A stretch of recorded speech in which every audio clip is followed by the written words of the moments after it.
बताने जा रहा हूँ सलात तौबा के बारे में, यानी तौबा की नमाज के बारे में।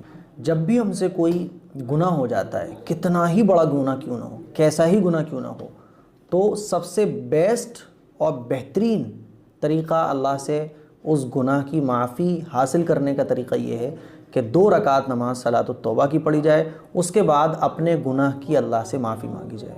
अल्लाह बड़ा गफ़ूर रहीम है, बड़ा मेहरबान है, बड़ा मेहरबान है ना। हदीस शरीफ में आता है कि इब्ने आदम, अगर तू ज़मीन व आसमान गुनाहों से भर दे, इतना तूने गुनाह किए, इतने गुनाह किए कि ज़मीन व आसमान भर जाए तेरे गुनाहों से, लेकिन अगर तू मुझसे मांगेगा अपने गुनाहों की माफ़ी सच्चे दिल के साथ, तो ज़मीन व आसमान क्यों ना भर गए हों तेरे गुनाहों से, अगर तू सच्चे दिल के साथ तौबा करेगा तो मैं तेरे इतने गुनाहों को भी माफ़ कर दूँगा। ये अल्लाह की मग़फ़िरत है कि अल्लाह कितना गफ़ूर है, कितना रहीम है।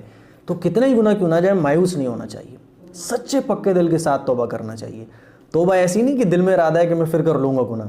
तौबा का मतलब ये कि अल्लाह से माफ़ी मांगते वक्त ये दिल में इरादा होना चाहिए कि अल्लाह आज के बाद मैं ये गुनाह कभी नहीं करूँगा, कभी नहीं करूँगा, ये दिल में इरादा होना चाहिए, फिर उसकी कोशिश भी होना चाहिए, है ना। ये मकसद है तौबा का।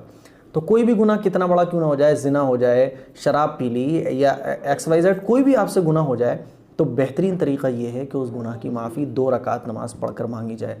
तो गुनाहों की माफ़ी के लिए जो 2 रकात नमाज पढ़ी जाती है उसको कहा जाता है सलात तौबा, यानी तौबा की नमाज। ये नमाज कैसे पढ़ी जाती है, जैसे 2 रकात नमाज नफल हम लोग पढ़ते हैं, सेम वैसे ही ये नमाज़ पढ़ी जाती है तौबा की नीयत से।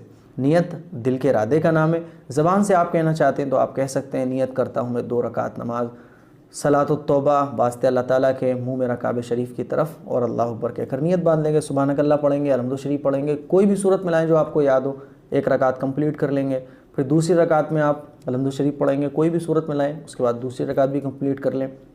फिर हाथ उठा के आप सबसे पहले सूरह फातिहा पढ़ें, उसके बाद दुरूद शरीफ पढ़ें, उसके बाद रब्बना आतिना पढ़ें और खूब अल्लाह की तारीफ़ बयान करें। अल्लाह की तारीफ़ बयान करने के बाद अपनी मोहताजी बयान करें, फिर अपने गुनाहों का जिक्र करें, अल्लाह मैं बड़ा गुनहगार हूँ, खताकार हूँ। फिर उसके बाद खूब अल्लाह से रो रो कर, रोना ना आए तो रोने जैसी शक्ल बनाएं, और खूब अल्लाह से दुआ मांगें अपने गुनाह की, जो भी गुनाह आपसे हुआ हो या जितने भी गुनाह आपने पास्ट में कर लिए हों, कितने ही गुनाह क्यों ना आपने कर लिए हों, सच्ची पक्की तौबा करें और ये दिल में इरादा रखें कि और अल्लाह से वादा करें कि अल्लाह आज के बाद जितने भी मुझसे गुनाह हुए मैं अब कभी गुनाह नहीं